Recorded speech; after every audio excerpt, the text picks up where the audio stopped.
ഈ പ്രവാസ ജീവിത കാലഘട്ടം കൊണ്ട് ഏതാണ്ടൊക്കെ വായ തുറന്നില്ലെങ്കിൽ പോലും രൂപം കൊണ്ട് അവൻ ഇന്ന നാട്ടുകാരനാണെന്ന് ഏതാണ്ട് തെറ്റാതെ പറയാൻ മാത്രമുള്ള പ്രാപ്തിയൊക്കെ നമ്മൾ ആർജിച്ചിട്ടുമുണ്ട്. അറിയാം, നമുക്ക് ഖുർആൻ പറഞ്ഞത് ശരിയാണ്, ആളുകളെ തിരിച്ചറിയാൻ സാധിക്കും. ഈ ആയത്ത് നൽകുന്ന വലിയൊരു ആഴത്തിലുള്ളൊരു ചിന്തയുണ്ട്, ഒരു പാഠമുണ്ട്. ആ ഒരു പാഠം അതിരുകളില്ലാത്ത മനുഷ്യ സ്നേഹത്തിൻ്റെതാണ്. അതിരുകളില്ലാതെ മനുഷ്യപുത്രനെ സ്നേഹിക്കുക എന്നതാണ്.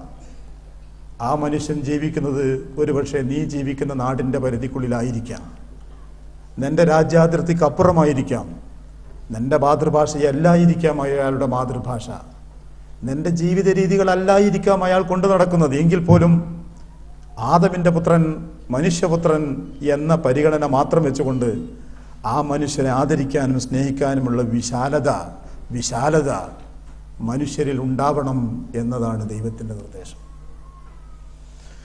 ഒന്നിതാണ്. രണ്ടാമത് ഖുർആന്റെ ഒരു പ്രഖ്യാപനം നോക്കൂ നിങ്ങൾ. വലൗശാ റബ്ബുക ലആമന മൻ ഫിൽ അർളി കുല്ലുഹും ജമീഅ അഫഅൻത തുക്രിഹുൻ നാസ ഹത്താ യകൂനു മുഅ്മിനീൻ. നിന്റെ നാഥൻ ഉദ്ദേശിച്ചിരുന്നുവെങ്കിൽ, അള്ളാഹു തീരുമാനിച്ചിരുന്നുവെങ്കിൽ ലആമന വിശ്വാസിയായി ജീവിക്കുമായിരുന്നു മൻ ഫിൽ അർളി കുല്ലുഹും ജമീഅ, ഭൂമിയിലുള്ള സകല മനുഷ്യരും. എല്ലാ മനുഷ്യരും അള്ളാഹുവിനെ മാത്രം ആരാധിക്കുന്നവരും പ്രവാചകന്മാരെ അംഗീകരിക്കുന്നവരും പരലോകത്തെക്കുറിച്ചുള്ള യഥാർത്ഥ വിശ്വാസമുള്ളവരുമായി ജീവിക്കണമെന്നാണ് റബ്ബിൻ്റെ നേരത്തെയുള്ള തീരുമാനമെങ്കിൽ ഈ മനുഷ്യ സൃഷ്ടി അങ്ങനെ ആകുമായിരുന്നുള്ളൂ. പക്ഷെ അങ്ങനെ ആവണമെന്നല്ല റബ്ബിൻ്റെ തീരുമാനം.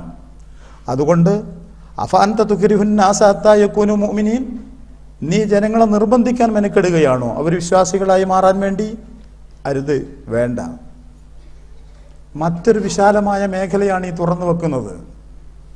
നാഥൻ നമുക്ക് നൽകുന്നൊരു ബോധമുണ്ട്. ഈ നിങ്ങൾ താമസിക്കുന്ന ഭൂമിയിൽ, പ്രദേശത്ത് നിങ്ങൾ പരിചയപ്പെടുന്ന എല്ലാവരും, നിങ്ങൾ അറിയുന്ന എല്ലാവരും മുസ്ലിങ്ങൾ തന്നെ ആവണമെന്നില്ല. ഒരിക്കലും അത് സംഭവിക്കയില്ല.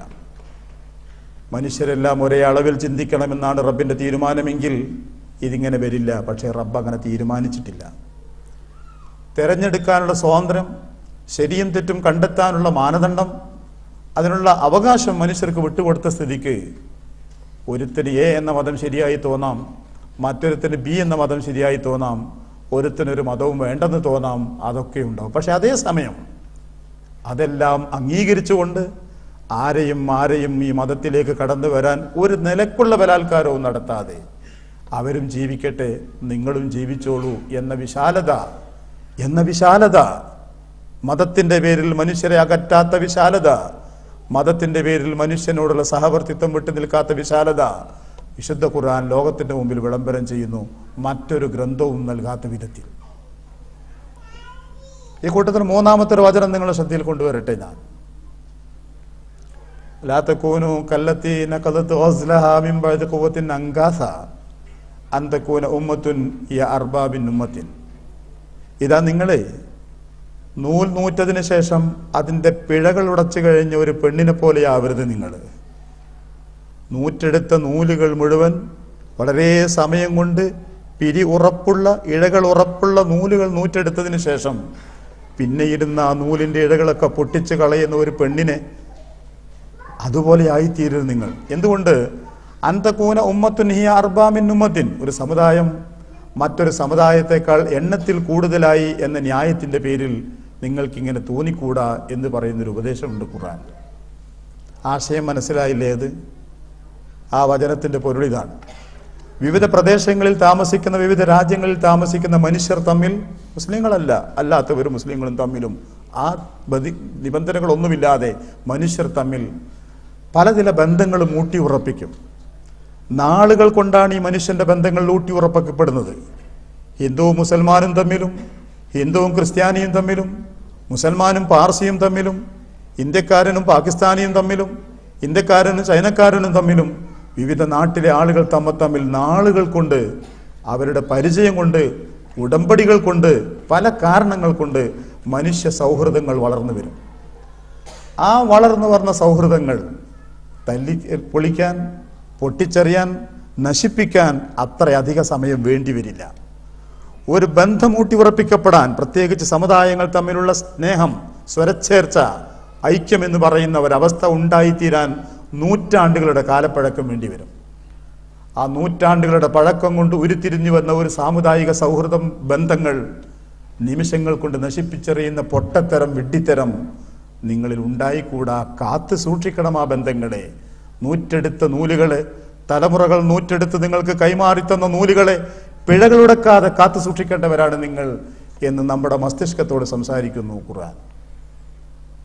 ഒരു വചനം കൂടി ചൂണ്ടിക്കാണിക്കട്ടെ ഞാൻ.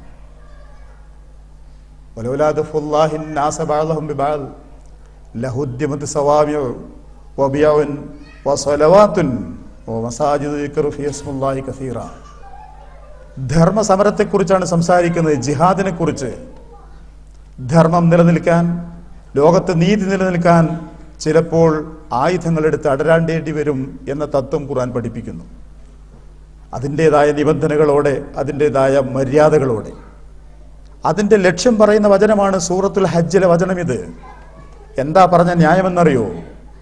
പടച്ച റബ്ബ് ചില ശക്തന്മാരായ ആളുകളെ മറ്റു ചിലരെ കൊണ്ട് തടഞ്ഞു നിർത്തുന്നൊരു സംവിധാനമില്ലായിരുന്നുവെങ്കിൽ, പ്രതിരോധിച്ചു നിർത്തുന്നൊരു സംവിധാനമില്ലായിരുന്നുവെങ്കിൽ നശിപ്പിക്കപ്പെടുന്നത് ആശ്രമങ്ങളും ക്രൈസ്തവ ദേവാലയങ്ങളും യഹൂദ ദേവാലയങ്ങളും പടച്ചവനെ ധാരാളമായി സ്മരിക്കപ്പെടുന്ന പള്ളികളുമായിരിക്കുമെന്നാണ്. എന്താണ് ആ ആയത്തിൻ്റെ പൊരുളെന്ന് നിങ്ങൾക്കറിയാം, ഓർമ്മയിലില്ലേ? മുസൽമാനോട് ധർമ്മസമരം നടത്താൻ പറഞ്ഞത് മുസൽമാന്റെ മാനം കാക്കാൻ വേണ്ടി മാത്രമല്ല. മുസ്ലിങ്ങളോട് ധർമ്മസമരത്തിന് ഇറങ്ങാൻ പറഞ്ഞത് മുസ്ലിങ്ങളുടെ ആരാധനാലയങ്ങൾ സംരക്ഷിക്കപ്പെടാൻ വേണ്ടി മാത്രമല്ല. മുസൽമാൻ ആയുധമെടുക്കേണ്ടി വരുന്നത്, മുസൽമാൻ ധർമ്മസമരത്തിന് ഒരുങ്ങേണ്ടി വരുന്നത് ആ പ്രദേശത്തെ സകലമാന ജനങ്ങളുടെയും ആരാധനാലയങ്ങൾ സംരക്ഷിക്കപ്പെടാനാണ്. അവിടെ ആ സന്യാസികളുടെ ആശ്രമങ്ങൾ, ഹൈന്ദവ ദേവാലയങ്ങൾ അത് തകർക്കപ്പെടരുത്. ക്രിസ്ത്യാനികളുണ്ടെങ്കിൽ അവരുടെ ദേവാലയങ്ങൾ തകർക്കപ്പെടരുത്. യഹൂദികളുണ്ടെങ്കിൽ അവരുടെ ദേവാലയങ്ങളും തകർക്കപ്പെടരുത്. മുസ്ലിം പള്ളികളും തകർക്കപ്പെടരുത്. ഒടുവിലാ അത് പറഞ്ഞത്. അല്ലാത്തൊരു വാക്കല്ലേ? ലോകത്ത് ഇത്ര വിശാലമായി ഈ കാര്യം സംസാരിച്ച ഏത് ഗ്രന്ഥമുണ്ട്, ഏത് തത്വശാസ്ത്രമുണ്ട്? അർത്ഥമെന്താണ്? ധർമ്മസമരം നടത്തുമ്പോൾ പോലും മനസ്സിലെ സങ്കുചിതമായ വീക്ഷണങ്ങൾ മാറ്റിവെച്ചുകൊണ്ട് വിശാലമായ ഒരു കാഴ്ചപ്പാടുകളോട് സമീപിക്കാൻ സാധിക്കണമെന്നാണ്. ഞാൻ ഈ പറഞ്ഞ കാര്യങ്ങൾ ഒന്നുകൂടി ഒതുക്കട്ടെ, ഒന്നുകൂടി ആവർത്തിക്കട്ടെ. മനുഷ്യർ മുഴുവൻ ആദമിൻ്റെ സന്തതികളായതുകൊണ്ട് തന്നെ പരസ്പരമുള്ള സ്നേഹം, വിശാലമായ അർത്ഥത്തിലുള്ള സ്നേഹം നിലനിൽക്കണം മനുഷ്യർ തമ്മിൽ എന്ന് ഖുർആൻ പഠിപ്പിക്കുന്നു. അതുണ്ടാവണമെന്ന് പഠിപ്പിക്കുന്നു. എല്ലാ അതിരുകളും പിന്നെ നിബന്ധനകളും ഇല്ലാത്ത വിധത്തിൽ മനുഷ്യർ കാലാകാലങ്ങളിൽ ഊട്ടി ഉറപ്പിക്കുന്ന സ്നേഹത്തിൻ്റെയും സൗഹൃദത്തിൻ്റെയും ബന്ധങ്ങളും കണ്ണികളും അവിവേകികളായ ചില ആളുകൾ തല്ലി പൊട്ടിക്കാനോ നശിപ്പിക്കാനോ പാടില്ല എന്ന് ഖുർആൻ പഠിപ്പിക്കുന്നു. ഒരിക്കലും ഒരു പ്രദേശത്തെ ജനങ്ങൾ അല്ലെങ്കിൽ ലോകത്തിലെ മുഴുവൻ ജനങ്ങളും കൂടി ഏകത വിശ്വാസികളായിത്തീരുന്നൊരു സാഹചര്യം ഉണ്ടാവില്ലെന്ന് മനസ്സിലാക്കിക്കൊണ്ട് എല്ലാവരും നിലനിൽക്കേണ്ടതാണെന്ന് പഠിപ്പിക്കുന്നു. മാത്രമല്ല, മുസൽമാന്റെ ചുമലിൽ ഉത്തരവാദിത്വം കൂടി ഏൽപ്പിച്ചു തന്നിരിക്കുന്നു. നീ ജീവിക്കുന്ന പ്രദേശങ്ങളിലെ മറ്റു മതസ്ഥരുടെ ആരാധനാലയങ്ങൾ വരെ സംരക്ഷിക്കാൻ നീ പലപ്പോഴും ധർമ്മസമരത്തിന് ഇറങ്ങേണ്ടി വരും എന്ന ബോധവും കൂടി നൽകുന്നു. ഞാൻ പറയുന്ന വിഷയവുമായി ഇതിൻ്റെ ബന്ധമെന്താണെന്ന് ഞാൻ പറയാം ഇൻഷാ അല്ലാഹ്. നമുക്ക് മനസ്സിലാക്കാനുള്ളൊരു ഭാഗം, മനുഷ്യ സ്നേഹത്തിന്, മനുഷ്യർ തമ്മിലുള്ള ബന്ധത്തിന് വളരെ വ്യക്തമായ ബോധം എന്ത് ചെയ്യണമെന്നതിനെക്കുറിച്ച് വിശുദ്ധ ഖുർആൻ പ്രതിപാദിച്ച് തന്നിട്ടുണ്ട് എന്നാണ്. ഇതൊരു തരം ധിക്കാരത്തിൻ്റെ വാക്കല്ല, ഇതൊരു തരം അതിര് കടഞ്ഞ അവകാശവാദവുമല്ല. മനുഷ്യ ജീവിതത്തിൻ്റെ ഏത് മേഖലയെപ്പറ്റിയാവട്ടെ, മനുഷ്യർ അഭിമുഖീകരിക്കേണ്ടി വരുന്ന ഏത് പ്രശ്നമാവട്ടെ, അതിനെക്കുറിച്ചൊരു തീർപ്പ് കൽപ്പിക്കാൻ വേണ്ടി ബന്ധപ്പെടുമ്പോൾ, അധ്വാനിക്കുമ്പോൾ വിശുദ്ധ ഖുർആൻ മറിക്കുക. പടച്ച റബ്ബ് എന്ത് പറഞ്ഞിരിക്കുന്നു, പടച്ച റബ്ബ് പറഞ്ഞത് ഇതാണ് എന്ന് മനസ്സിലാക്കാൻ സാധിക്കും.